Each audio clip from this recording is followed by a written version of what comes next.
આપણે જે નાગની જે આપણે ઇન્ડિયન સ્પેક્ટિકલ કોબ્રા સાપ જે પકડી છે કે રિલીઝ કરી છે, આજે આપણે શિયાળામાં માન રેસ્ક્યુ એક આવ્યું ને આપણે એને વ્યવસ્થિત રીતે કારખાનામાંથી પકડી લીધો અને વ્યવસ્થિત રીતે આપણે એને રિલીઝ કરી દઈશું. અને જોઈ લઈએ એની ડિઝાઇન જુઓ, ખાલી એક નંબર જોજો છે ને. અસલ આમ ત્રિશુલ વાળું કહે ને એ જેમ અસલ ઓરિજિનલ નાગ ઇન્ડિયન સ્પેક્ટિકલ કોબ્રા. હવે આપણે એને રિલીઝ કરી દઈશું આઝાદ. જોજો આ જંગલ વિસ્તાર જેવું છે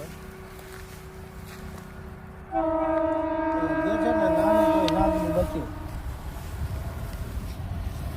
જો છે ને. જે આ ઇન્ડિયન સ્પેક્ટિકલ કોબ્રા સાપ કહેવાય તો બહુ છેડછાની નહીં કરવાની, જો એની રીતે વયો જશે.